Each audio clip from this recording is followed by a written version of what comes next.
მოგესალმებით მეგობრებო, დაგიბრუნდით AI Pulse Georgia-ს მე-18 ეპიზოდით. ძალიან საინტერესო სტუმარი მყავს დღეს ჩვენს ეპიზოდში გიორგი ბაციაშვილი, პროგრამული ინჟინერი, სტარტაპერი, სტარტაპი ბლიზი. გავგვაცნობს ყველაფერს თავის შესახებ, თავისი სტარტაპის, თავისი მოღვაწეობის შესახებ. ჩემი აზრით ძალიან საინტერესო ეპიზოდი გამოვა, იმიტომ რომ ბევრი დასკვნის გაკეთება შეგვიძლია, ბევრი რაღაცის სწავლა შეგვიძლია ამ ეპიზოდიდან და ძალიან საინტერესო საკითხებს მიმოვიხილავთ, მაგრამ პირველ რიგში გამარჯობა გიორგი კიდევ ერთხელ. სანამ გადავიდოდე ეპიზოდზე, ტრადიციულ შესავალს გავაკეთებ ძალიან მცირეს ამჯერად, იმიტომ რომ როგორც ყოველთვის ძალიან გრძელი გამომდის ხოლმე და არ მოწონს ჩემი გრძელი შესავლები, ვცდილობ რომ მაქსიმალურად შევამოკლო. მოკლედ, ავხსნი ძალიან მოკლედ, რატომ გადავწყვიტე გიორგის მოწვევა და რატომ გადავწყვიტე საერთოდ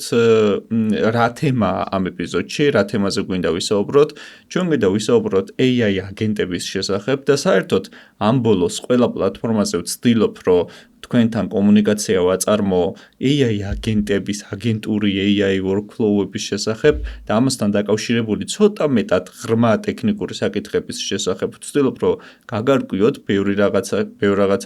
რაღაცა გაგიზიაროთ, თქვენგან მოვისმინო ბევრი რაღაცა, მეც ჩემი მხრიდან გაგიზიაროთ ბევრი საკითხი ამის შესახებ, იმიტომ რომ რეალურად ხელოვნური ინტელექტის გარშემო AI აგენტების საკითხი ამ წუთას არის ყველაზე პოპულარული და ყველაზე საჭირო და უფრო სწორად კიდევ უფრო რომ დავაკონკრეტოთ, განვითარების უკვე შემდეგი ყველაზე მნიშვნელოვანი ეტაპი და აქედან გამომდინარე გიორგის ყველაზე მეტად საჭიროება გახდა ზუსტად ამასთან დაკავშირებითაც, რადგანაც გიორგის აქვს თავის სტარტაპში გამოცდილება AI აგენტების განვითარების. ოღონდ თუ ჩვენ წინა ეპიზოდებში ვსაუბრობდით no-code AI აგენტების შექმნის პლატფორმებზე, როგორიცაა Make-ი, როგორიცაა N8-ი, ამჯერად ცოტა ღრმა ტექნიკური მიმართულებით მივდივართ და გვინდა ვისაუბროთ, ასე ვთქვათ, რომელიც ისეთ AI framework-ებზე, ისეთ AI აგენტების ჩარჩოებზე, რომელიც მოითხოვს უკვე კოდის წერას. მაგალითად Crew AI, რომელიც კლოდს ეკუთვნის, მაგალითად LangChain-ი, LangGraph-ი და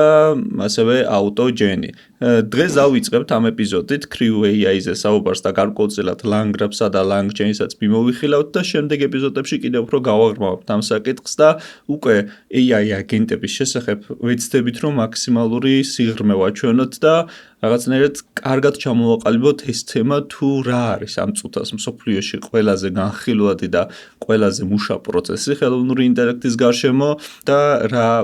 პერსპექტივები იშლება ამ მიმართულებით ჩვენთვის საზოგადოებისთვის. ეს ერთი საკითხი და მეორე საკითხი ასევე ძალიან საინტერესოა გიორგის გამოცდილებები როგორც სტარტაპერის, იმიტომ რომ მე ვიცი მის შესახებ საკმაოდ ბევრს მუშაობს თავის პარტნიორებთან ერთად ამ სტარტაპის ბლიზის ფარგლებში, საკმაოდ კარგ პროდუქტებს ქმნის. რა თქმა უნდა, AI-სთან დაკავშირებულია უმეტესად ეს პროდუქტები და ძალიან საინტერესო იქნება მისი გამოცდილებისა და მისი შეხედულებების მოსმენა საერთოდ მთელ ამ სფეროსთან დაკავშირებით, სტარტაპერობას გულისხმობ და product development-ს გულისხმობ და სანამ გადავიდოდე უკვე გიორგისთან, მოკლედ გეტყვით ჩემს ტრადიციულ ასე ვთქვათ, ყოველ ეპიზოდურ თქვენდამი თხოვნასაც, რომ გამოიწერეთ ჩვენი არხი სხვადასხვა პლატფორმაზე და პირველ რიგში YouTube-ზე, თუ უყურებთ ჩვენს ეპიზოდებს, ძალიან დიდი мотиваცია იქნება ჩვენთვის და ძალიან დიდი დახმარება, რომ ჩვენ მეც არაფერს არ გთხოვთ, გარდა იმისა, რომ გამოიწეროთ უბრალოდ ჩვენი არხი YouTube-ზეც და სხვა პლატფორმებზეც და დაგვიტოვოთ შეფასებები, დაგვიტოვოთ უკავშირი. მაქსიმალურად ვეცდებით გავითვალისწინოთ სულ ყველაფერი, ეს ერთი და მეორე Geosoft-ი ჩვენი პარტნიორი, რომელსაც ასევე ყოველკვირეულად ვახსენებთ, Google-ის ოფიციალური პარტნიორი საქართველოში, ჩვენი პირველი მხარდამჭერი და ასევე სანამ გადავიდოდე გიორგისთან, გეტყვით ერთ რაღაცას, რომ მე რამდენიმე სოციალურ ქსელში გავავრცელე ეს ინფორმაცია და აქაც გეტყვით, რომ ოქტომბრიდან ჩვენ ვიწყებთ უკვე მეორე სეზონს, რომელიც იქნება აბსოლუტურად განსხვავებული პირველი სეზონისგან, აბსოლუტურად სხვა პროდუქტებს შემოვიტან. და ვეცდებით, რომ აი ძალიან მაღალ დონეზე ავწიოთ ჩვენი მუშაობა AI Pulse Georgia-ს მოღვაწეობა სხვადასხვა პლატფორმებზე, YouTube-დან დაწყებული, რაღაცა სხვა LinkedIn, TikTok, Instagram-ი ყველაფრით გაგრძელებული და უკვე დაგეგმილი მაქვს, სიურპრიზი იქნება ეს, ბევრ სიახლის შემოგთავაზებთ ამასთან დაკავშირებით. გიორგი, მე მგონი ძალიან არ გამიგრძელდა, შეგვიძლია დავიწყოთ პირველ რიგში, გიორგი, მე მინდა რომ ჩვენს როგორც დავუპირდით ჩვენს მსმენელებს ვისაუბროთ AI აგენტების შესახებ, უკვე ცოტა ტექნიკურ ღრმა დონეზე, შენი კომპეტენცია ზუსტად ამას მოიცავს, რომ კარგად გაგვარკვიო, ძალიან საინტერესოა Crew AI-ის შემთხვევა, რადგანაც სტარტაპერების შემთხვევაში ალბათ ყველაზე მნიშვნელოვანი ეს არის და რა ვიცი მეც გავაზიარებ ჩემს გამოცდილებას, ბევრი მაქვს სათქმელი ამ საკითხებთან დაკავშირებით და ძალიან საინტერესო იქნება მე მგონი ამ საკითხების განხილვა. ნამდვილად მოგესალმებით კიდევ ერთხელ. ხო, თვითონ ტექნიკურ ნაწილს რაც შეეხება როგორც ისეთი უამრავი ხელსაწყო არა ტექნიკური, ხო, ანუ no code პლატფორმები, რომელიც ძალიან მარტივად აძლევს საშუალებას ადამიანს, რომ ეს აგენტური workflow-ები აწყოს, თუმცა პროგრამატული გზით ამის გაკეთებას თავისი უპირატესობები აქვს და უფრო მეტი კონტროლი გაქვს, უფრო მეტი შესაძლებლობები გაქვს, თუნდაც მაგალითად რა პროცესებში შეგიძლია ჩასვა ეს შენი აგენტები და ტრადიციულად ამას გულისხმობ, რომ ნებისმიერი აპლიკაცია, რომელიც შეგვიძლია ავიღოთ ცალკე აღებული, ხო, ძალიან მარტივად შეგვიძლია დავაინტეგრიროთ ნებისმიერ სხვა აგენტურ პროცესთან, ანუ ამ workflow-სთან და თვითონ ზოგადად მოდი ძალიან მარტივად მივიღოთ რა განსხვავებაა, ხო, ანუ როდესაც ადამიანები საუბრობენ რა არის LLM, ანუ ეგრეთ წოდებული დიდი ენის მოდელი, ხო? და რა არის თვითონ აგენტი. თავარი ძირითადი განსხვავება არის, რომ აგენტი არის დამატებითი აბსტრაქცია, ასე რომ ვთქვათ, საფუძველზე, რომელიც არის ხელოვნური ინტელექტის მოდელი, ენის მოდელი, დიდი ენის მოდელი და ამას აქვს კიდევ უფრო მეტი შესაძლებლობები, რომ მაგალითად ყველაზე მნიშვნელოვანი არის, რომ აქვს ხელსაწყოებთან ცდომა, ანუ გულისხმობ, რომ აგენტს შეუძლია მაგალითად გარკვეული ხელსაწყოები გამოიყენოს კონკრეტული ამოცანის შესასრულებლად, წარმოვიდგინოთ, რომ ეს ხელსაწყო შეიძლება იყოს მაგალითად search-ში, ხო, ანუ წავიდეს და მაგალითად Google-ის საძიებო სისტემაში რაღაცა მოიწიოს. ან ეს ხელსაწყო შეიძლება იყოს პირდაპირ შენს მონაცემთა ბაზასთან მისვლა და აგენტმა წავიდეს და მაგალითად შენს მონაცემთა ბაზაში რაღაც ინფორმაცია გამოითხოვს, დაამუშავოს და რაღაცა შემდგომი ნაბიჯი გადადგეს, ხო? ხელსაწყოებთან ერთად ასევე მნიშვნელოვანია, რომ ჩვენ მას ვაძლევთ კონტექსტს, ანუ ეგრეთ წოდებულ ცოდნას, რაც მას ეხმარება რა უფრო სწორი გადაწყვეტილებები მიიღოს და ეს ცოდნა ეხლა პროგრამატული გზით ჩვენ რასაც ვიყენებთ ყველა შემთხვევაში შეიძლება იყოს არის მოკლე მემორის ეძახი, ანუ short term memory, რაც გულისხმობს დროებითია ეს ცოდნა და აქტიურია კონკრეტული ასე ვთქვათ აგენტის გაშვების execution-ის დროს, თუმცა შეიძლება ცოდნა ასევე იყოს უფრო გრძელვადიანი ცოდნა, ანუ მაგალითად აი use case-ზე წარმოვიდგინოთ, რომ შემოვიდა კომპანია, მან ატვირთა მთელი მისი ინფორმაცია აგენტს მიაწოდა მაგალითად PDF-ით ან ტექსტური სახით ან რაიმე ინფორმაციით, რომელიც მას მუდმივად აქვს ასე ვთქვათ, გრძელვადიან პერსპექტივაში ცოდნა და ამ ცოდნას იყენებს, რომ მე მაგალითად მომხმარებელთან კომუნიკაციაში უკვე მას ცოდნაზე დაყრდნობით შეუძლია რომ გადაწყვეტილებები მიიღოს. და ამასთან კიდე ეს ძალიან მნიშვნელოვანი ფაქტორია რა, რომ აგენტები სტანდარტულ ენის მოდელთან შედარებით აგენტური პროცესები არიან დამოუკიდებლები, ხო? ანუ გულისხმობს, რომ მას თავისი ავტონომიურობა აქვს, აგენტს შეუძლია რომ დამოუკიდებლად მიიღოს გადაწყვეტილება კონკრეტულ ქმედებაზე, რომ და შესაბამისად არ ჭირდება ასე ვთქვათ დამატებით სხვა ჩარევა. თუმცა მან ბევრი ლიმიტაციები და ასე ვთქვათ გარკვეული edge case-ები შემოდის, რაც უნდა დაიჰენდლოს მაგალითად არასწორი გადაწყვეტილება არ მიიღოს. მაგრამ კონცეპტუალური განსხვავება სწორედ აი ენის მოდელსა და აგენტურ პროცესებს არის შორის ეგ არის, რომ აგენტს უფრო მეტი რამის გაკეთების შესაძლებლობა აქვს ხელსაწყოებზე ცდომა, აქვს ცოდნა, აქვს ასევე ავტონომიურობა და მარტივად ინტეგრირდება არსებულ ასე ვთქვათ პროცესებში, ხო, კომპანიას რაღაცა პროცესი აქვს დაუშვათ და ეს თუნდაც აპლიკაცია რო განვიხილოთ, რომ რაღაცა აპლიკაცია აქვს და გვინდა რომ აგენტური პროცესი შემოვიტანოთ, ხო? შეუძლია დეველოპერსმა ცალკე აწყოს ეს პროცესი სხვადასხვა სტრუქტურის გამოყენებით, ან სხვადასხვა ფრეიმვორკის გამოყენებით, მაგალითად როგორც არის თუნდაც Crew AI ან LangGraph-ი და გააკეთოს ინტეგრაცია არსებულ აპლიკაციაში, ანუ არსებულ ორგანიზაციულ პროცესში შემოიტანოს ეს ჩვენი აგენტები. ხო, თვითონ საინტერესოა ის, რომ თან ამას მოვყვები. რაც შეეხება ანატომია რო განვიხილოთ, ხო, ამ აგენტის, რომ როდესაც ჩვენ წერთ აგენტებს, ანუ პროგრამული პერსპექტივიდან ასე შევხედოთ, გვჭირდება რა? გვჭირდება LLM-ი, ანუ მოდელი, რომელსაც ვიყენებთ და ვიტყვით, რომ მაგალითად ეს აგენტი შეიძლება იყენებდეს ChatGPT-ის მოდელს, ან Gemini-ის, ან Claude-ს. ასევე გვჭირდება, რომ ავაწყოთ მისთვის კონტექსტი და ეს ცოდნის ლეიერი დავამატოთ, ცოდნის ფენა დავამატოთ, რომ ყოველ ჯერზე, როდესაც მაგალითად აგენტი გადაწყვეტილებას მიიღებს, ეს ცოდნა ჩვენ შევინახოთ საცავში და შემდგომ გაშვების დროს და მივაწოდოთ კიდევ ეს ცოდნა. ყოველ execution-ზე გქონდეს განახლებული ცოდნა, რათა კიდევ უფრო ჭკვიანური გადაწყვეტილებები მიიღოს. ასევე რა თქმა უნდა, დავაპროგრამოთ ისე, რომ წვდომა გქონდეს ხელსაწყოებზე, რა ჩვენთვის მნიშვნელოვანია, რომ მაგალითად თუ ჩვენ გვსურს, რომ აგენტი წავიდეს და მონაცემთა ბაზაში რაღაც ოპერაცია განახორციელოს, ხო? ან დაუშვათ აგენტს სურს, რომ წავიდეს საძიებო სისტემაში ინფორმაცია გამოითხოვოს.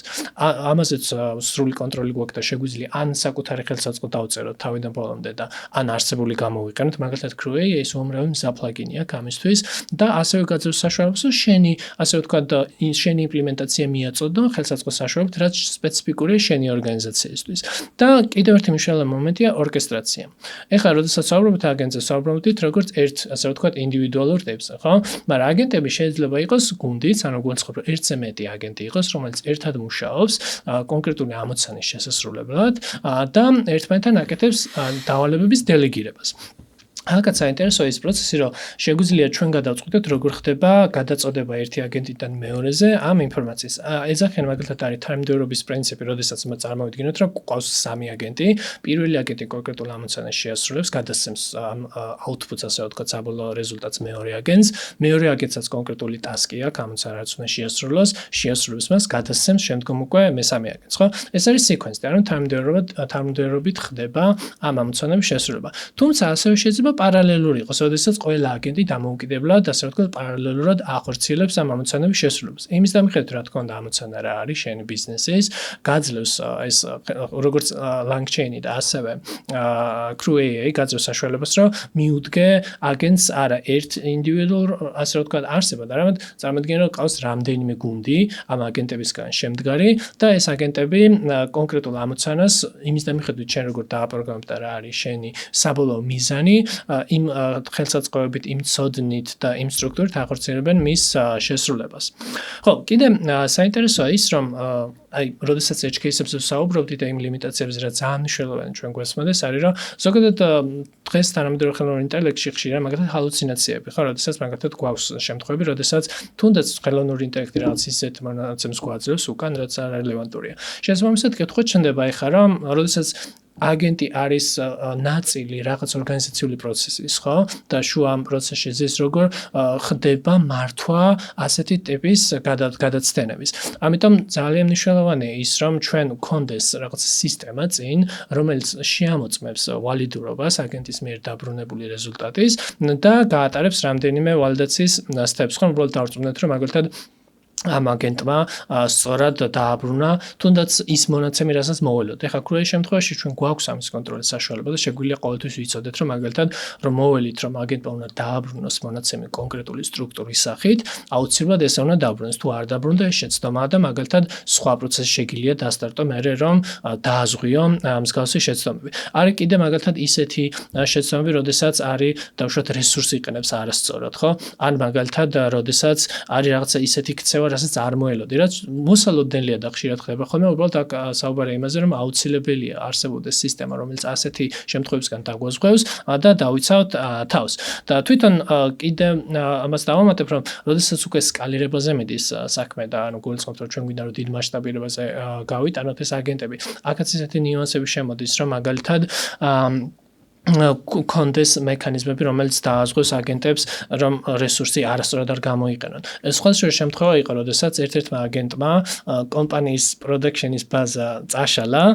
ვიცი გინახავს თუ არა, რეალურად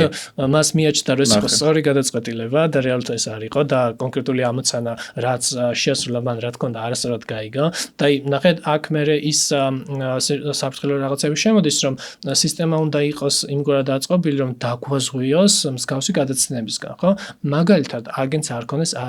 ის წვდომები, რაც მას არ ჭირდება. პირობითად ვიწყე, ხო, ძალიან მარტივ მაგალითზე, მომცეთ ბაზაზე არ ქონდეს ისეთი წვდომები, რაც მას არ ჭირდება და რაც ასე ვთქვათ, შექმნის საფრთხეს იმის, რომ მას შეიძლება რაღაც ისეთი ოპერაცია განახორციელოს, რამაც ასე ვთქვათ, ზიანი მოუტანოს კომპანიას. ანუ ორი ასპექტი შემოდის რა. ერთი არის ის, რომ კონდეს დაცვის მექანიზმები, როდესაც ჩვენ აგენტებს წერთ და მოველით, რომ შესაძლებელია გადაცემები იყოს და უნდა კონდეს დაზღვევა ამის მხრივ და მეორე არის კიდე სკალირება ის, რომ რესურსები იმგვარად იყოს ოპტიმიზირებული, აგენტმა შეძლოს, ასე ვთქვათ, დიდ მასშტაბზე მუშაობა და ჩვენ სისტემა ისე ავაწყოთ, რომ მაგალითად თუ რაღაც ბევრი იუზერი სტუმრობს ჩვენ საიტს, ხო, სადაც მაგალითად ეს აგენტი არის ჩასმული, ავტომატურად ხდებოდეს ამ ყველაფრის მართვა და ასე ვთქვათ, სკალირება ამ ჩვენი აგენტების და კარგი ისაა, რომ ეს ფრეიმვორკები, რაც არის მაგალითად Crew AI, ერთ-ერთი გვაძლევს ამ ყველაფრის გაკეთების საშუალებას და მთელი არსიც ისაა, რომ კიდევ უფრო აბსტრაქტირებულია, ხო, მაგალითად Crew AI LLM-თან შედარებით და მას აქვს უამრავი მზა პლაგინი იქნება ეს თუ ხელსაწყო იმისთვის, რომ კონკრეტული ამოცანები გადაგვაჭრევინოს. გიორგი, ერთი რაღაცა მაინტერესებს, აი კონკრეტულად რომ ძალიან საინტერესოდ საუბრობ, ძალიან გვჭირდება ეგ რასაც ამბობ ხა და ძალიან კარგია, მაგრამ ერთი პატარა რაღაცა კიდე რომ დავაკონკრეტოთ რა. იმ ადამიანებისთვის, ვინც კოდს არ წერს, არ არის პროგრამული ინჟინერი, არ ერკვევა ძალიან ღრმად ტექნიკურ საკითხებში. აი მაინც რომ მოკლე ხაზგასმა გააკეთო, რა დამატებით შესაძლებლობას გვაძლევს მაგალითად ესეთი ფრეიმვორკები, ვიდრე დაუშვათ N8-ი, სადაც მინიმალური ტექნიკური ჩარევით, უბრალოდ drag and drop-ით აწყობ აგენტებს, აგენტურ workflows, ან საერთოდ agentic workflows, რომელიც უფრო ბევრ აგენტს მოიცავს. აი ეს ფრეიმვორკი, მაგალითად შენ აი მარტივად რო ახსნა, რატომ აირჩიე მაგალითად კოდის დონეზე Crew AI და არა N8-ი. აი ამის ყველაზე მეტად ხაზგასმავთ იმას, რომ კონტროლის მექანიზმი გულისხმობა, როდესაც შენ თვითონ წერ ამ აგენტს ნულიდან, ხო? ანუ შენ უფრო მეტად სიღრმისეულად ეხები შიდა ფუნქციონირებას ამ აგენტების და გაქვს წვდომა სრული კონტროლი, მაგალითად რა ინტეგრაციები შეგიძლია დაერთო, ძალიან მარტივად შეგიძლია სხვა აპლიკაციას მიაერთო და ანუ მთელი არსი ამ განსხვავების no code solutions-ა და code solution share არის, რომ შენ ხარ დეველოპერი ამ აგენტის და შენ ასე ვთქვათ, ალბათ უფრო მეტი გზები გაქვს, ვიდრე no code solution-ი გაძლევს. ნებისმიერ პლატფორმაზე განიხილავთ, თუნდაც აი მაგალითად საიტს როცა აწყობ და Lovable ხო არის მაგალითად no code solution-ი, ხო, რომელიც AI-ს დახმარებით საიტს გაწყობინებს, მაგრამ მაგალითად მანდაც შედარება რო გავაკეთოთ, რომ დავუშვათ რატო უნდა გამოიყენო Lovable, რომ საიტი აწყო და რატო უნდა დაწერო ნულიდან, ხო, თუნდაც პროგრამატულად. აი მანდ მიდიხარ რა, no code solution-ები რაღაც ლიმიტ ყოველთვის გაგიყვანს, როცა უკვე custom, ანუ გულისხმობს შენი კონკრეტული იმპლემენტაციების აწყობისთან მიდის საქმე და განსაკუთრებით მაშინ, როდესაც მაგალითად ამის ინტეგრაცია რაღაც კონკრეტული აპლიკაციის პროცესში გჭირდება, აი წარმოიდგინე რომ მაგალითად ეს აგენტი უნდა ჩასვა შენს აპლიკაციაში, რომელიც არის მაგალითად delivery, ხო? ან მაგალითად ეს აგენტი უნდა ჩასვა რაღაც აპლიკაციაში, რომელიც ემუშავება ფინანსურ სისტემას. აი ასეთ use case-ებზე უკვე როდესაც საუბრობთ, რომ ჩვენ გვინდა რომ ეს აგენტური პროცესები იყოს განუყოფელი ნაწილი არსებული ორგანიზაციის პროცესების, რა თქმა უნდა, აქ უკვე საჭიროა custom იმპლემენტაცია, ანუ აქ no code solution-ი არ იქნება და ასე ვთქვათ, ხელსაყრელი, იმიტომ რომ მანდ ის ლიმიტები გაქვს, რომ არ გაქვს თავისუფლება შედარებით მეტად მოქმედებს. გიორგი, ხომ არ ფიქრობ, რომ no code solution-ები ისე განვითარდება, რომ ნელ-ნელა ეს საჭიროება კოდის დაწერის მხრივ რაღაცნაირად შემცირდება, ვერ გაქრება, მაგრამ ისე განვითარდება, აი შენ რასაც ამბობ ხა არგუმენტებს, თუნდაც N8-ი ყოველდღიურად ისე ვითარდება, რომ ეს მე აზრი მთელი აზრი მესმის და მოყვები მთლიანად. უბრალოდ მგონია, რომ ისინიც განვითარდებიან მაგდონეზე, ჩემი ხედვით, რომ მაქსიმალურად დაიკლებს საჭიროება იმის, რომ ნულიდან, scratch-დან რაღაცა დაიწეროს ყველაფერი თავიდან ბოლომდე. მაგაში მოყვები ნამდვილად, რეალურად ხელოვნური ინტელექტი ვითარდება ის, რომ ამცირებს ხო დროს, რაც ჩვენ გვჭირდება მაგალითად, თუნდაც ვებსაიტის არ მსგავსი solution-ს ასაწყობად და თუმცა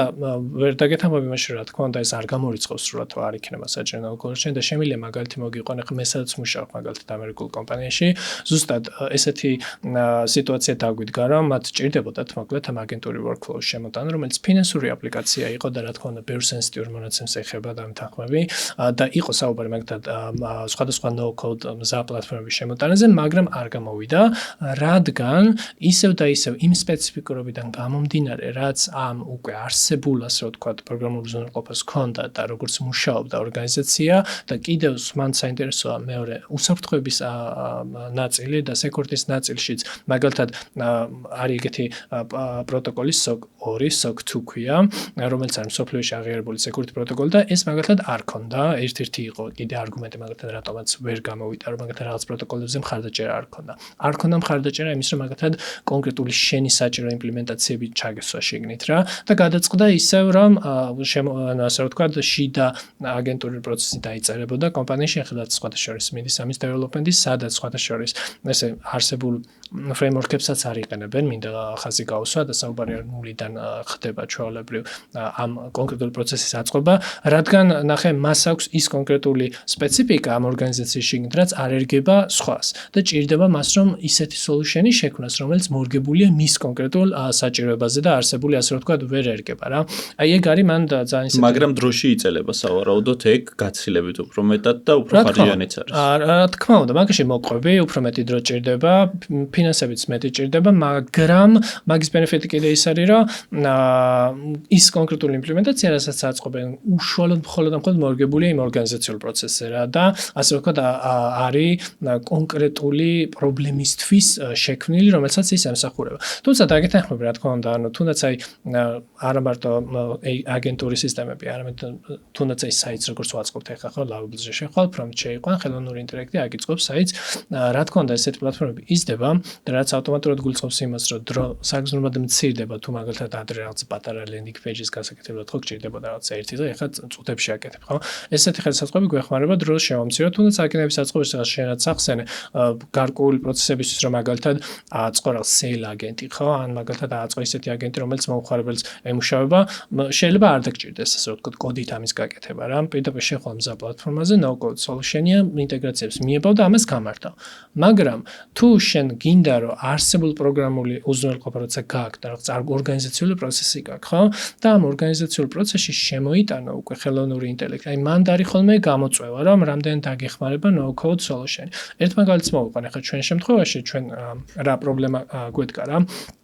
მოკლედ ჩვენთან ესეთი რამეა რომ მომხმარებელი შემოდის და კონტენტს აგენერებს დინამიური კონტენტს ქმნის და რა თქმა უნდა დამეთანხმები რომ ნებისმიერ დინამიურ კონტენტთან თავისი სეკურიტი რისკები მოდის ხო რას შექმნის მომხმარებელი მაგალითად რომ აი მაგალითად ლინკებს აკეთებს აქ და გულისხმობს რომ არ დაგვისპამოს ლინკები ეხლა ესეთი პრობლემა დაგვიდგა რა რომ როგორ დავარევიოთ ანუ რაღაც მექანიზმი რო შევიმუშაოთ რევიუსი რომ მომხმარებელი ლინკს რო შექმნის რაღაც რევიუს სისტემა იყოს რომ ვიღაცამ ნახოს რომ მაგალითად ეს სპამი ლინკია ხო იქნებ რაღაცა ისეთ ლინკს აკეთებს რაც არ არის ჩვენს მისაღები და დაარეჯექტოს. ძალიან კარგი გამოწვევა ეს იმიტომ რომ რეალურად ეს პრობლემა რომ გადაიჭრას ერთი ვარიანტი რა რომ მანუალური პროცესი კონდეს და ანუ ადამიანი ყავდეს რომ ლინკს რო შექმნის ვიღაცა იმან შეხედოს და თქვას რომ კი ან არა ხო მაგრამ ამის ავტომატიზაცია შეგვიძლია ხელოვნური ინტელექტით ხო ანუ ამოცანა რა არის რომ მაგალითად როდესაც სისტემაში ეს ლინკი შეიქმნება ეს ლინკი მიეწოდება ჩვენს აგენტურ workflows და ჩვენთან ესე არის აწყობილი ეს ორი აგენტი მუშაობს რომელიც აანალიზებს ამ ლინკს და მეორე აგენტი აუდიტის რეპორტს წერს რა და მეორე აგენტი იტყვის რომ მაგალითად ამ ლინკში არ მომეწონა keyword-ი მაგალითად არ ვიცი დააკლიკე პირობითად ვიძახი ან ამ ლინკის ტექსტში რაღაცა არ მომეწონა და ავტომატურად ხდება review და ასე ვთქვათ ეს ჩვენ ძალიან დიდ დროს გვაგებინებს ხო იმიტომ რომ მანუალურად აღარ არის საჭირო რომ ადამიანმა შეამოწმოს ეს ლინკები აგენტი ამ ყველაფერს აკეთებს სისტემაში სტატუსს ცვლის და გვეცოდება რომ მაგალითად ეს ლინკი დარეჯექტა იმიტომ რომ მაგალითად აგენტმა დაინახა რომ ვიღაცამ ამ ლინკში რაღაცა ისეთი ტექსტი გაწერა რა ჩვენთვის არ არის მისაღები რა აი ეს არის უმარტივესი მაგალითი ავტომატიზაციის და ორგანიზაციულ პროცესში, რომელიც არის ძალიან დიდი დროის მომგები, ხო? რა თქმა უნდა, შეიძლება ეს 100% ზუსტი ყოველთვის არ იყოს და ისევ იმ edge case-ებზე მივდივართ, რაც წინათ ვისაუბრე, შეიძლება მაგალითად გაცნობები იყოს ან ჰალუცინაცია, მაგრამ არ ვიცი დაუშვათ 100 ლინკიდან 80-იც რომ სწორად გაატაროს, უკვე დიდი დროის მოგებაა შენთვის, ხო? იმიტომ რომ მანუალური პროცესის ჩარევა აღარ გიწევს და აღარ გიწევს, რომ ადამიანები დამატებით რესურსი გამოყო იმისთვის, რომ მაგალითად მე ადამიანებმა ეს შეამოწმოთ. მაგრამ აქვე ხას გავუსვა ერთ რამეს, რომ მაინც აუცილებელია ადამიანის ჩართულობა, როდესაც edge case-ებზე საუბრობდით, ის პრინციპი რომ human in the loop ხო რა ადამიანი მუდმივად იყოს მაინც რაღაც მხრებით ჩარეული და განსაკუთრებით ალბათ ისეთ პროცესებში რომელიც ძალიან სენსიტიურ მონაცემებს ეხება ვფიქრობ რომ მაინც ადამიანის როლი საჭიროა რა რომ კი შეიძლება აგენტმა კონკრეტული ამოცანა გადაჭრას და კონკრეტულად ასე ვთქვათ адам ბმ-დე მივიდეს დამოუკიდებლად მაგრამ მაინც ალბათ დამატებითი ლეერი იმის რომ ბოლო ადამიანმა შეხედოს ეს რამდენად სწორია ან არასწორი ეს უფრო კიდევ უფრო efficient გახდეს პროცესს რა გიორგი იცი რა მაინტერესებს მაინტერესებდა კიდევ შენ ახსენე ეს საერთოდ ფრეიმვორკიც არ გამოიყენოსო და ისე შექმნას AI აგენტიო და მანდაც ხوار შეგიძლია რაღაცა დაკონკრეტება გააკეთო, იმიტომ რომ ანუ ნახე უკვე სამი კატეგორია შემოდის. ერთი no code solution-ი, მეორე ფრეიმვორკები და მესამე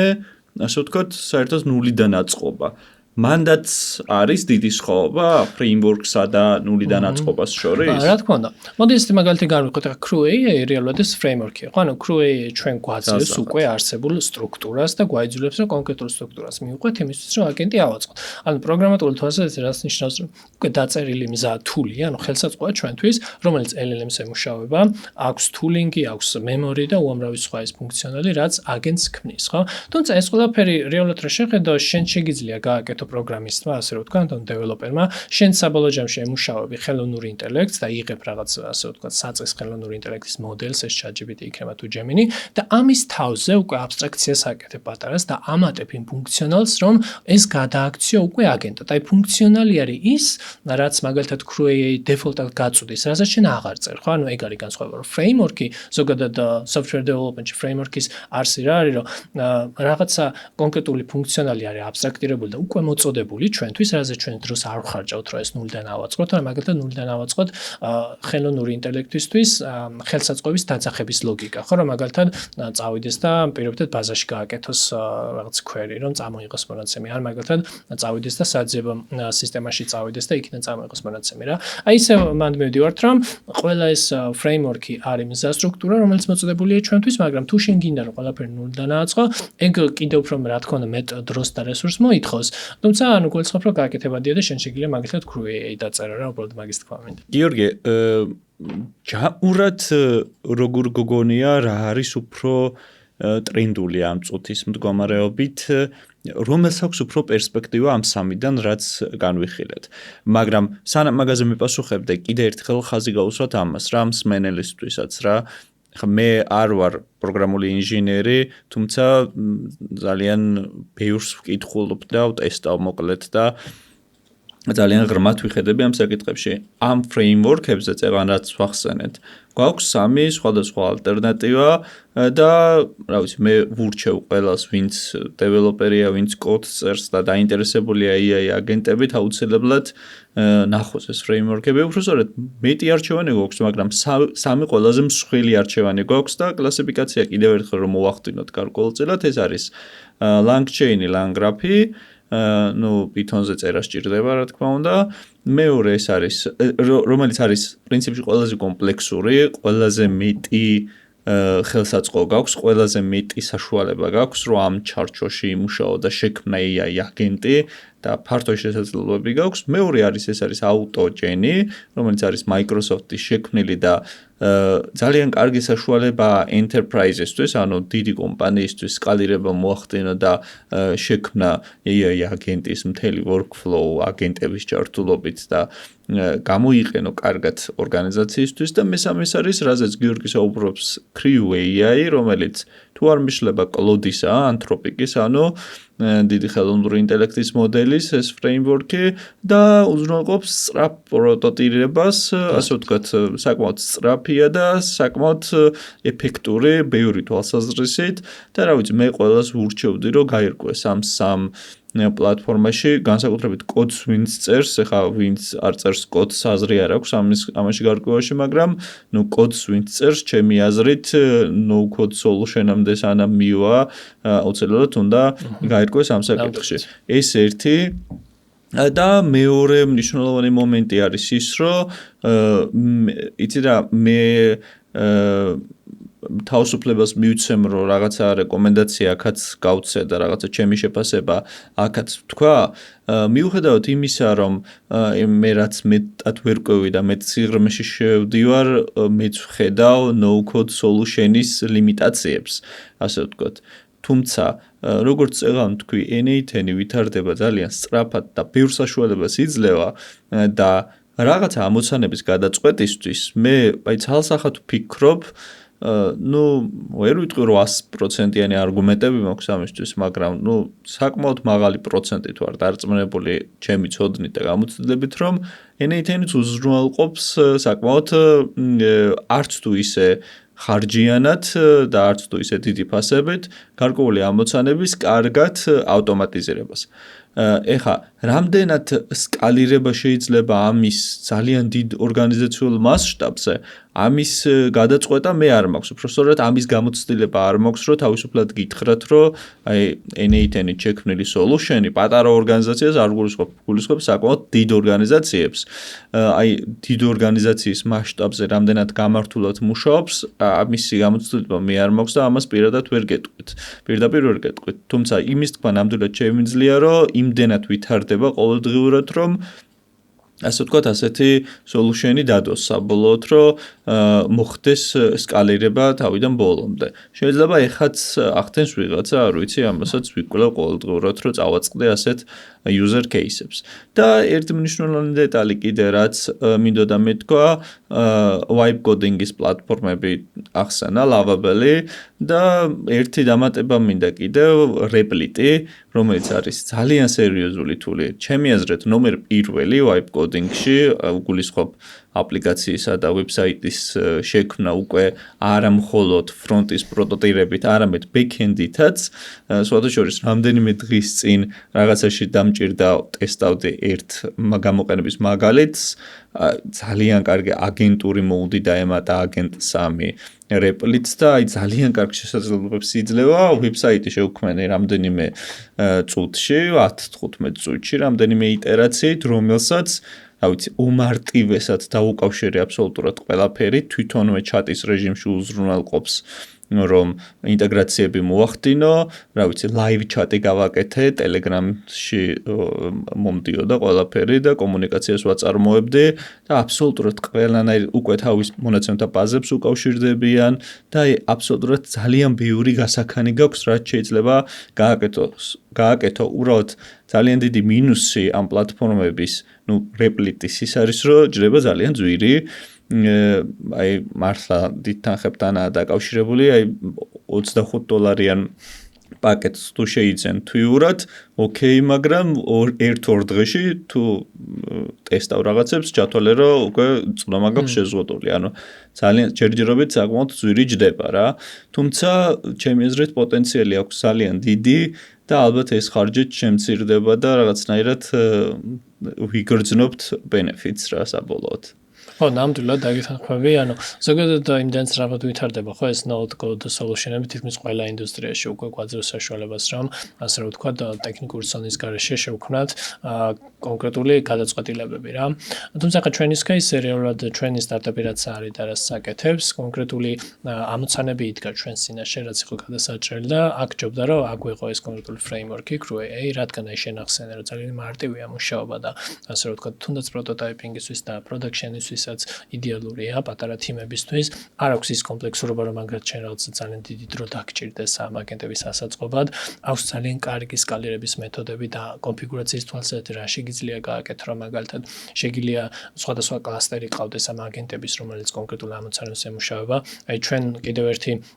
ასე ვთქვათ, ეს კლასტერი აგენტების რაც ავაწყოთ იყო, რომ რადგან ჩვენ გვაქვს მარკეტინგული თამაშები პლატფორმაზე, გვინდოდა რომ ამ თამაშებში შემოსულიყო ეს ხელოვნური ინტელექტი და ამ თამაშების ტექსტები დაეგენერებინა რა. შესაბამისად, ახლა ეს როგორ მუშაობს ჩვენ აპლიკაციაში არის, რომ ოდესაც მომხმარებელი შემოდის და აკონფიგურებს ამ თამაშს და გაშვებას დააჭერს, ესეთ რამეს ვაკეთებთ, რომ ამ თამაშის ტექსტები მიდის ხელოვნურ აგენტის კლასტერთან და აგენტები ამუშავებენ ამ ტექსტებს და per user წარმოიდგინე, რომ ყოველ ჯერზე როცა მომხმარებელი გახსნის, მისთვის უნიკალური ტექსტები უბრუნდება უკან. და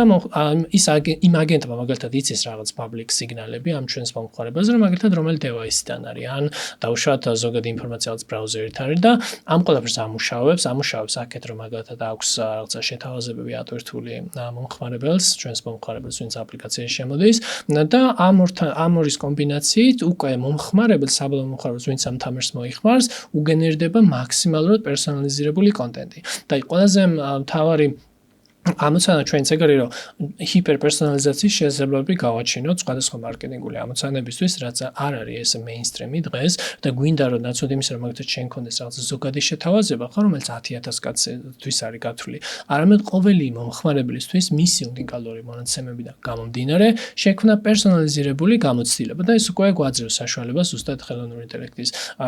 გამოყენება, რომ მსგავსი რაღაცები ვაკეთოთ რა, იმიტომ რომ ძალიან სწრაფია, კარგად მუშაობს სტაბილურად, თუნდაც ქართულ ენაზე ახლა ტესტავდით GPT-4 minis, ასე რომ თქვა კარგად მუშაობს და არ აქვს ესეთი რაღაც კრიტიკული შეცდომები და ძალიან საინტერესო გამოცდილებები შექმნა რა. და აი მთავარი ამოცანაც ეგ არის ჩვენთვის რა, ჩვენ ვამბობთ რომ არა ზოგადი შეთავაზებები არა, არამედ პერსონალიზირებული ყველა მომხმარებელს კონკრეტული შეთავაზება გაუგზავნეთ, დაუპერსონალიზირა და გამოიყენე ხელოვნური ინტელექტის იმისთვის, რომ მისთვის ეს იყოს, რომ ისეთ შეგრძნება რა, აი როგორ იციან ეს ჩემზე, ხო, პირობითად ვიძახებ ჟღალებში, აი როგორ იცის მან რომ მაგალითად MS მომწონს და ამის უკან ეს სისტემა რაც უზრუნველყოფს ამ ყველაფრის შექმნას, რა თქმა უნდა, თავისი სეტაპია წინ, ნახე, ჩვენ გვყავს აგენტი, რომელმაც ის კონკრეტული ტასკი უნდა შეასრულოს, მაგრამ იმისთვის რომ ეს ტასკი შეასრულოს, მისთვის ჩვენ ყველაფერს ვამზადებთ, ხო? აი ნახე, მან შემოდის უკვე აი ის დამატებითი, ასე რომ ვთქვა, უპირატესობები, რაც პროგრამულ გზას აქვს, ანუ no code solutions კი არის, არამედ შენ წერ ამას, იმიტომ რომ მაგალითად ის მონაცემები, რაც ამ აგენტს მიეწოდება, რომ კონკრეტული გადაწყვეტილება მიიღოს, ჩვენთან წინა, ასე რომ ვთქვა, ხაზზე კიდევ სხვანაირად მუშავდება, კონტექსტი იქმნება და მერე უკვე როცა ეს მონაცემები მოგროვდება და ყველაფერი მზადარი, უკვე ვეუბნებით აგენტს, რომ აი აგერ არის მაგალითად ამ მომხმარებლის სესია, აგერ არის რაღაცა მარკეტინგული კამპანია, რაც ეშვება და მოდი ახლა შენ გადაწყვეტე ამ მომხმარებელს, როგორ დაუგენერებ კონკრეტულ კონტენტს. და ძალიან საინტერესო რაღაც გამოვიდა, იმიტომ რომ ეხლა ჩვენთან ეს კლასტერი არის აწყობილი, რომ მაგალითად 4 აგენტია და ხდება შეჯამება ამ მომხმარებლის მონაცემის და ამ რაღაც ვახსენე რომ create აქვს შესაძლებლობა რომ შენ განვსახო როგორ გინდა რომ გადაწყვეტილება მიიღოს აგენტებმა, მაგალითად ერთი აგენტი კონკრეტულ ამოცანას ასრულებს, მეორე გადასცემს ამას მეორეს, მეორე გადასცემს მესამეს, მესამე მეოთხეს და უკვე ბოლოს ხდება ამ ამოცანის საბოლოო დასრულება რა. და ეს ორკესტრაციის შესაძლებლობა, რომ შენ შეგიძლია პატარა გუნდი ამუშაო, ძალიან მაგარი რამეა რა, იმიტომ რომ უამრავი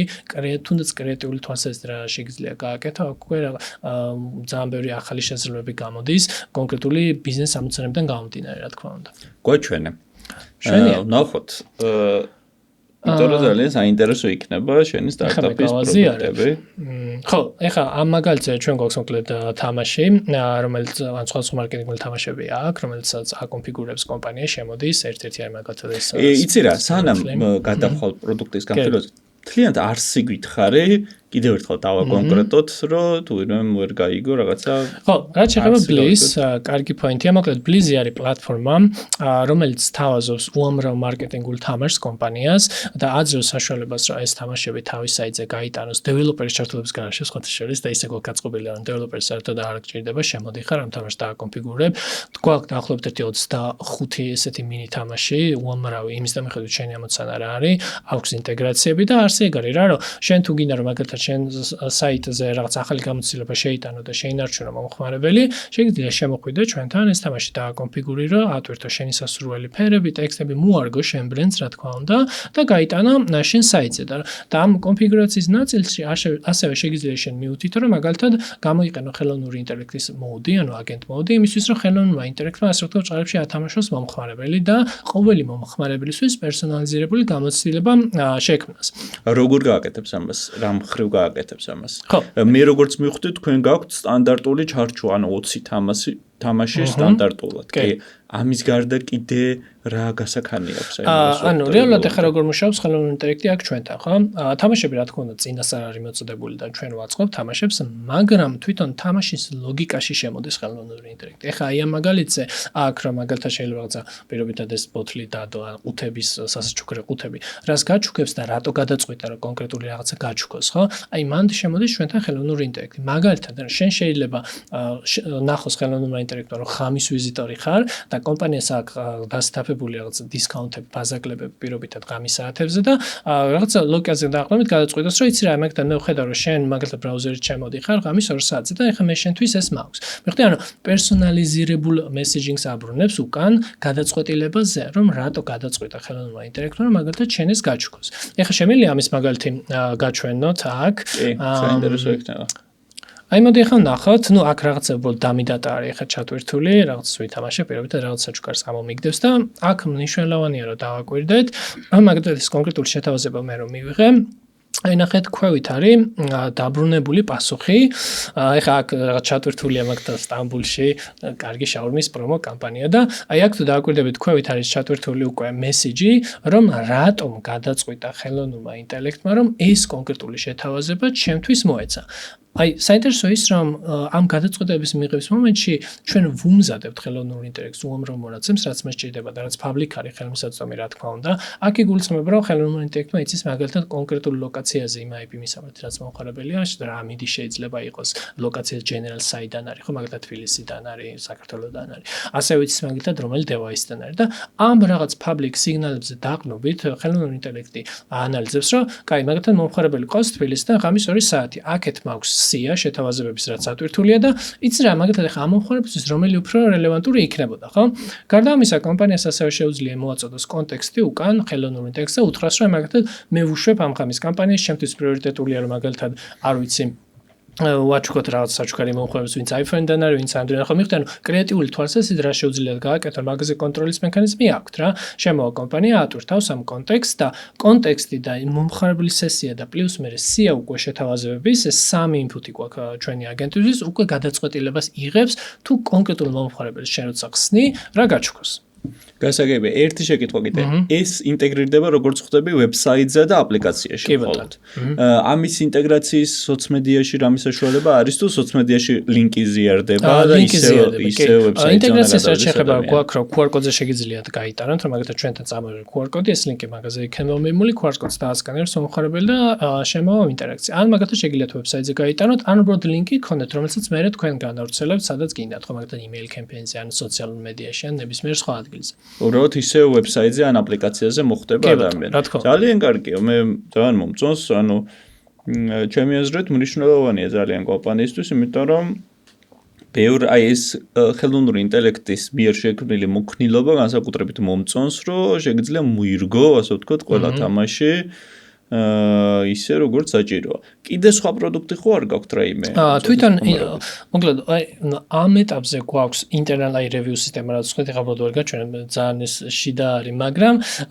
მეორე არის კიდე ესეთი რამე, რომ თვითონ თამაშის ტექსტებსაც უკვე ხელოვნური ინტელექტი აგენერირებს და მოდი ვნახოთ მაგის მაგალითიც. ეხლა თუ დააკვირდებით, წინა გავხსნა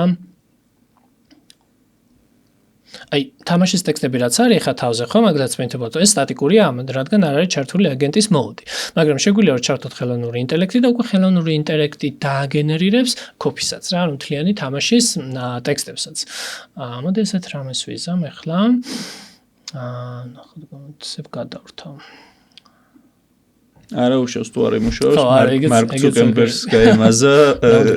სათვალის დემო და აი დააგენერირე ახლა მაგალითად ნახე ეს ტექსტი შეცვალა თუ დააკვირდები ნახე იცის სიგნალი on Chrome the taste of home awaits you ნახე როგორი პერსონალიზირებული მესეჯია ანუ ხელოვნურმა ინტელექტმა იცის ამ შემთხვევაში რომელი ბრაუზერიდან ხსნი იცის კამპანია რა არის ამის უკან ანუ კრეატიული კამპანია რა არის და ტექსტებიც ამის მიხედვით უკვე დააგენერირა რა ეხლა საინტერესო ის სათაური არ შეცვალა იმიტომ რომ ეს ძალიან დინამიურად მოდის მაგრამ აი ქვესათაური შეცვალა და ჩათვალა რომ მაგალითად კაი იქნებოდა რომ ხამ იუზერს უთხრათ რომ Chrome-ზეა და მაგალითად რაღაცა ნახე ის იყო რა ქვია შაურმის კამპანია იყო რა და გეუბნება რაღაცა taste of home awaits you მოდი გიორგი ხო არ გიფიქრიათ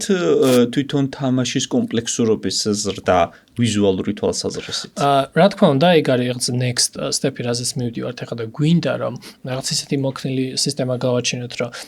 თამაშები გვაქვს ახლა ჩვენ რაც დავწერეთ პირობითად ვიძახი მაგრამ შემოვიტანოთ ინტელექტი რომელიც რაღაც თამაშს უკვე თვითონ დააგენერებს და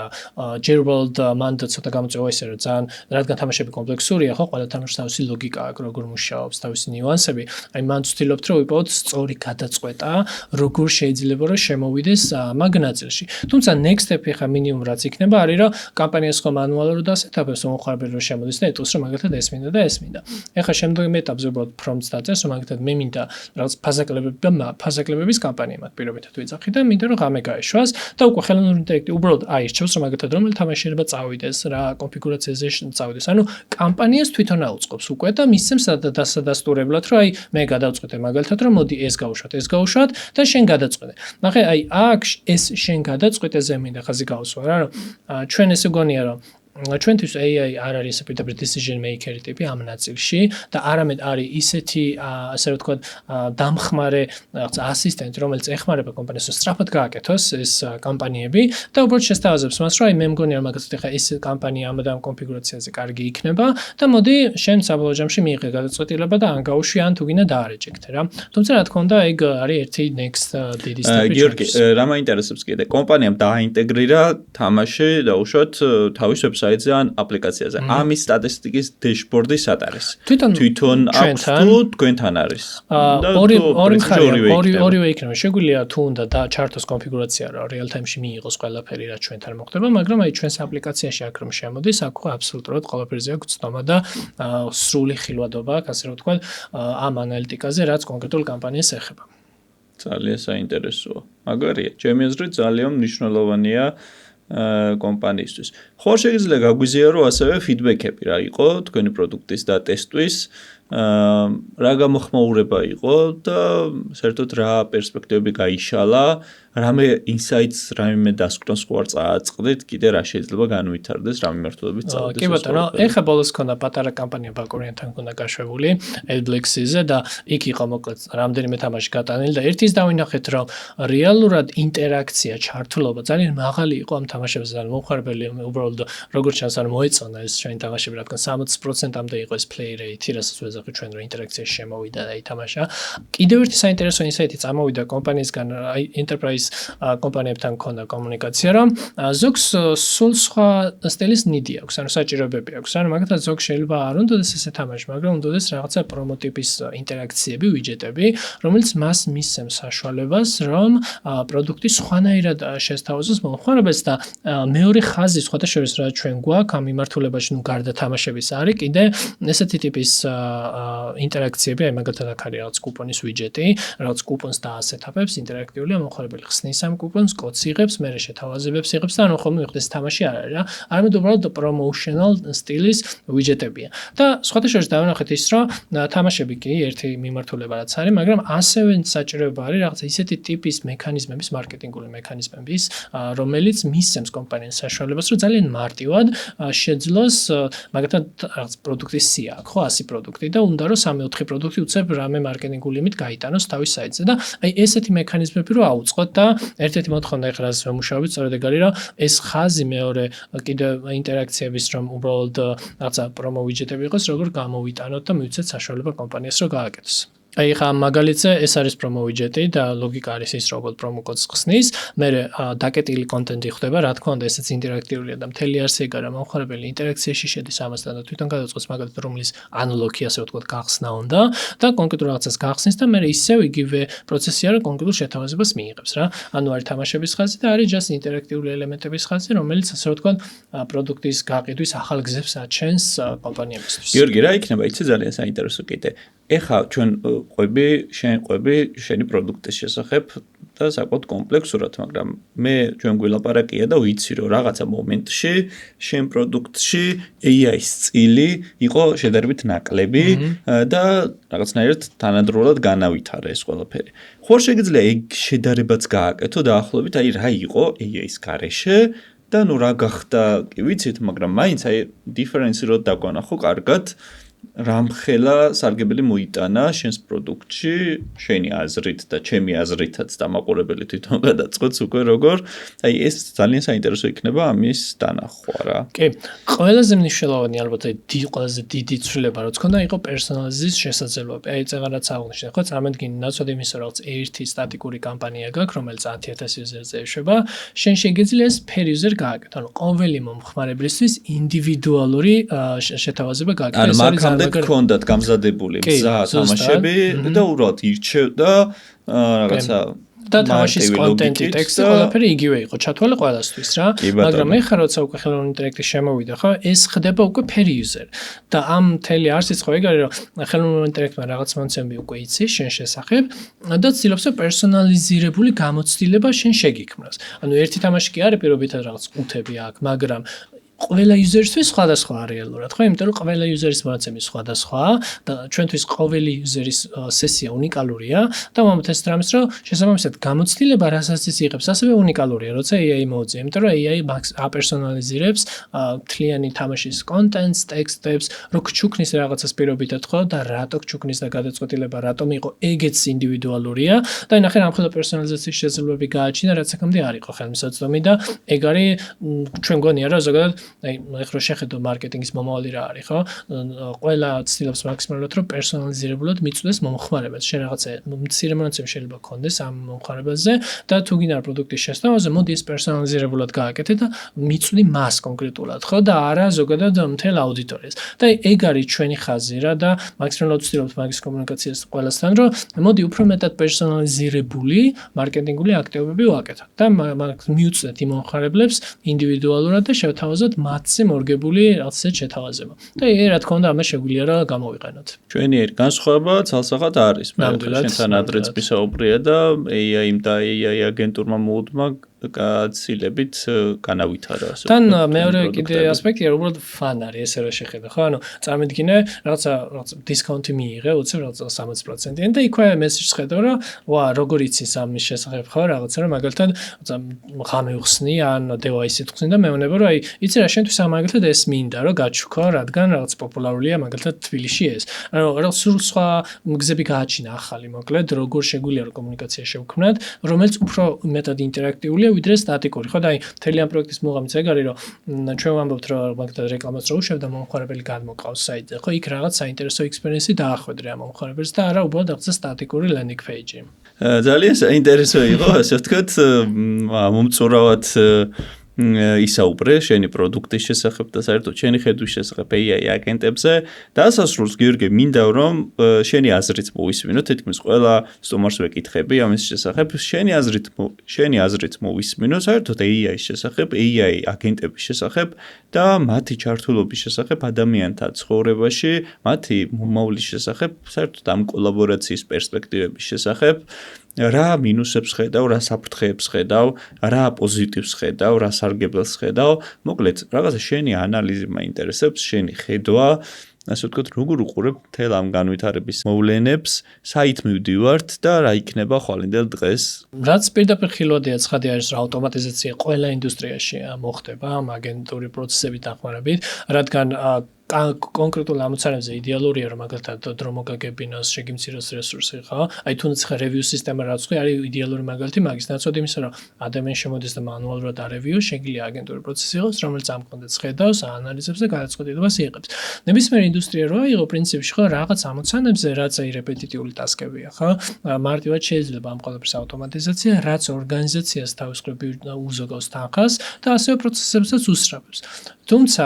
ის edge case-ები და გამოწვევები, რაც ამ ყველაფერს მოყვება, ეგეც ამნიშნულოვანია, რომ გვესმოდეს, რა თქმა უნდა, იდეალური არ არის, შეიძლება მან შეცდომები დაუშვას და ამიტომ ჩვენ უნდა გქონდეს რაღაცა სისტემა in place, ასე რომ ვთქვათ, რომელიც დაგვაზღვევს და ან მინიმუმ ის, რომ მაგალითად არ მისცემს საშუალებას AI აგენტს, რომ რაღაც ისეთი გადაწყვეტილება მიიღოს, რაც დამაზიანებელი იქნება ორგანიზაციაში. აი მაგალითად რაც ვახსენე, ხო, რომ კომპანიის პროდაქშენის ბაზა რომ დადრობა მაშინ. აი ნახე ეგ ბალანსირება მაგის რომ გამოიყენო იმისთვის, რომ პროცესი დააოპტიმიზირო შიდა ორგანიზაციული პროცესი და აასწრაფო პირობითად და ნაკლები ადამიანის ჩარევა დაგჭირდეს. თუმცა ამავდროულად ეს გამოწვევას არის შენთვის იმ მხრივ, რომ შენ გქონდეს მექანიზმები მზად, რომ მე დაცვის რაღაც მოდის გქონდეს რა, დავუშვათ თუ შეცდომა მოხდა, მარტივად დააზღვიო შეცდომები და რაღაც ისეთი კრიტიკული ზიანი არ მოგაყენოს. თუმცა ეხლა ინდუსტრიაში შეხედან რა თქმა უნდა მომავალია ის, რომ ყველგან იქნება ალბათ ეს აგენტური პროცესები და ავტომატიზირებას იწყებენ. თუნდაც ხა საიტებზე რომ შევდივარ, ხოლმე ძალიან ხშირად ხდება აგენტები, რომელიც მაგალითად customer support-ია, ხო? ან აგენტები მაგალითად, რომელიც რაღაც sale აგენტი არის. აი ეს ტიპის პროცესებზე front-ის channel-ზე უკვე აქტიურად დაიწყეს გატანა, რადგან ძალიან ისეთი ამოცანები აქვს, რომ მაგალითად საიტზე თუ შეხვალ და customer support-ის ჩატი არის, ელაპარაკები აგენტს, ხო? მაგრამ მე ხომ human in the loop-ად შემოდის, ან გულისხმობ ადამიანის ნაწილი შემოდის, თუ რაღაცაზე ვერ გიპასუხა და უკვე live support-ი და მე გადადიხარ ადამიანს, ხო? მაგრამ წინ მაინც ეს აგენტის ჩასმა შენ ძალიან ბევრ დროს გიოპტიმიზირებს და გიგებს, რომ აღარ გიწევს რომ მანუალურად ყველა ინდივიდუალურ უზერს უპასუხო რა. რო შევაჯამოთ პრინციპში ალბათ ვიტყოდი რომ არ ვიცი 60-70%-ის ალბათ ავტომატიზაცია რაღაც ინდუსტრიებში შეიძლება ამ აგენტური პროცესებით რომ ასწრაფდეს შიდა ორგანიზაციული პროცესები და უფრო efficient გახდეს, თუმცა მან კიდე ის გამოწვევები რაც მოდის ალბათ ეგ იქნება ყველაზე დიდი პასუხისმგებლობა კომპანიებს რომ დააზღვიონ ეს გამოწვევები და რაღაცა დაცვის მექანიზმები არსებობდეს და ამავდროულად რა თქმა უნდა მაინც გჭირდება human in the loop, ხო? ამის გარშემო მაინც არ გამოდის ჯერ რომ ადამიანის კონტროლი პლუს დამატებით რომ მაინც ალბათ ისეთ ინდუსტრიებში სადაც ძალიან სენსიტიურ მონაცემებს ეხება საქმე, ხო და არა უბრალოდ customer support chats. მაინც საჭირო ასე ვთქვათ ადამიანის ჩართულობა მაგ ნაწილში. ხო, იცი რა, მან რა ხდება, იცი ერთი შეხედვით შორიდან რო ხედავ, გგონია ძალიან მაგარი და სრულყოფილი ტექნოლოგია. მაგარი ტექნოლოგია მართლა ძალიან მაგარი ალბათ ერთ-ერთი ყველაზე კაცობრიობის ისტორიაში ერთ-ერთი ყველაზე მაგარი ინოვაცია, მაგრამ რეალურად გზაში ხვდები, რომ რაც უფრო უღრმავდები და რაც უფრო ჩადიხარ, ხედავ ლიმიტაციებს და ხედავ პრობლემებს, რაც ჯერ კიდევ გადასაჭრელია და რასაც დრო სჭირდება, რომ ასე ვთქვათ, განვითარდეს და შეიცვალოს და მეც ვფიქრობ, რომ იცი რა, მიუხედავად ამდენი ლიმიტაციებისა, ეს არის ძალიან მაგარი ტექნოლოგია და უბრალოდ სჭირდება დრო და ადამიანების სწორი მიდგომა და ძალისხმევა, ჩართულობა იმისთვის, რომ პირიქით უფრო განვითარდეს, უფრო სწორი ხედვა გქონდეს და უფრო სწორად განავითაროთ ეს ყველაფერი სწორი მიმართულებებით რა. ძალიან მომწონს შენი პროდუქტის მიმართლა გითხრა, ძალიან საინტერესოა კომპანიებისთვის, ჩემი აზრით, რა ვიცი, უფრო მეტი დეტალის გასაგებად და ჩასაღრმავებლად, ასე ვთქვათ, აღწერაში იქნება გიორგის LinkedIn-ის ლინკი მითითებული და შეგიძლიათ დაუკავშირდეთ და გაირკვეთ. ყოველ შემთხვევაში მე აი გულწრფელად გეტყვით, დასამალი არაფერი მაქვს, გიორგის მოусმინე რამდენიმე თვის წინ თავის პროდუქტებზე AI-ის გარეშე და ეხა უსმენ უკვე AI-სა და AI აგენტების ჩართულობით ძალიან დიდ განსხვავებას ვხედავ და აი ვფიქრობ, რომ ძალიან კარგი პროდუქტი აქვს უკვე შექმნილი. ნუ რა თქმა უნდა, ბევრ რამეს კიდე დაამატებს, განავითარებს, თუმცა ეს არის ჩემთვის კლასიკური მაგალითი იმის, რომ როგორ ადამიანმა როგორ შემოიტანა თავისი ნიჭისა და ხედვის წყალობით, ასე ვთქვათ, AI ძალიან სწორად თავის product development-ში და თავის კომპანიაში და როგორ ცვლის პროცესებს ამით და როგორ აუმჯობესებს ყველაფერს პროდუქტს, ასე ვთქვათ, რასაც აწარმოებს და მე ჩემი რჩევა იქნება ყველასადმი, რომ დაფიქრდეს და იპოვოს სწორი გზა ხელოვნური ინტელექტის ინტეგრაციის თავიანთ პროდუქტებში, თავიანთ სერვისებში და თავიანთ ზოგადად კომპანიაში. ყველაზე მნიშვნელოვანი არის არა ის, რომ ხელოვნური ინტელექტი შემოიტანო უაზროდ და რაღაცა დააგდო ნებისმიერ მიმართულებით, რაც არაგაზომილი იქნება და რომც გავზომოთ არაშედეგიანი და არანაყოფიერი იქნება, არამედ მნიშვნელოვანია ის, რომ მიზანმიმართულად ძალიან სწორ ადგილებში შემოვიტანოთ ხელოვნური ინტელექტი და სწორ ადგილებში დავაინტეგრიროთ. ტექნოლოგია ვითარდება ისეთ დონეზე, რომ ამის საშუალება გვაქვს უკვე, რომ სხვადასხვა მიმართულებით, სხვადასხვა ჩვენთვის სასურველ წერტილში დავნერგოთ ეს ტექნოლოგია და რაღაცა გავხადოთ უფრო ეფექტური ის პროდუქტი, კომპანია თუ მომსახურება, რაც ჩვენ გვაქვს და რასაც ჩვენ თავაზობთ საზოგადოებას. მადლობა გიორგი, ძალიან დიდი, ძალიან საინტერესო იყო ჩემი აზრით. მადლობა მსმენელსაც. დაგიბრუნდებით შემდგომი ძალიან საინტერესო ეპიზოდებით და როგორც თავიდან დაგპირდით ამ ეპიზოდში ნელ-ნელა ჩვენ უკვე 18 ეპიზოდი ჩავწერეთ და სიმართლე გითხრათ, ჯერ მაინც უფრო ზედაპირზე ვიყავით, ვერ ჩავედით ისე სიღრმეებში, ტექნოლოგიურ სიღრმეებში და ასე ვთქვათ, ტექნიკურ საფუძვლებში და ვაპირებ, რომ უფრო მეტად გავაღრმავო ეს, იმიტომ რომ ნებისმიერ შემთხვევაში ვინც ახლა იწყებს ჩვენი პოდკასტის მოსმენა შეუძლია წინა ეპიზოდებით დაიწყოს და ამ ეპიზოდებში უკვე ნელ-ნელა გავართულებთ, ნელ-ნელა უფრო სიღრმეში ჩავალთ და შევცვლით იერსახეს. როგორც დაგპირდით, მეორე სეზონს დავიწყებთ აუცილებლად ოქტომბერში. რამდენიმე ეპიზოდი დაგვრჩა, ასე ვთქვათ, განსაზღვრო ზუსტად რამდენი ეპიზოდი პირველი სეზონის დასრულებამდე და მაქსიმალურს გავაკეთებ, რომ ხო, ერთი რაღაცა მინდა გითხრათ კიდევ, რომ ბოლო ეპიზოდი იქნება ჩემი, ესე ვთქვათ, რეტროსპექტივა მთელი პოდკასტის, სადაც მე თავად დავჯდები და გავაკრიტიკებ ძალიან კარგსაც ვიტყვი და ცუდსაც ვიტყვი, რა შეგვეშალა, როგორ წარიმართა ეს მთელი ეპიზოდები და რაღაცა 4 თვიანი პერიოდი დაახლოებით და უკვე ოქტომბრიდან წარმოგიდგენთ, რომელიმე კვირიდან უკვე წარმოგიდგენთ პოდკასტის მეორე ეპიზოდს, უბრალოდ პოდკასტის მეორე ეპიზოდს არა, საერთოდ AI Pulse Georgia-ს პლატფორმის მეორე სეზონს თავისი ინოვაციებით, განახლებებით და ჩემი აზრით აბსოლუტურად ბევრად უფრო მაღალი ხარისხის და ბევრად უფრო მძლავრი ყველაფერს ვიზამთ, რომ განვავითაროთ ის პროდუქტი, რასაც ჩვენ გთავაზობთ და იყოს თქვენთვის ძალიან მომგებიანი და ნაყოფიერი. მადლობა დიდი მოსმენისთვის, გიორგი, მადლობა კიდევ ერთხელ. ნახვამდის, დაგიბრუნდებით შემდგომ ეპიზოდებში. ნახვამდის.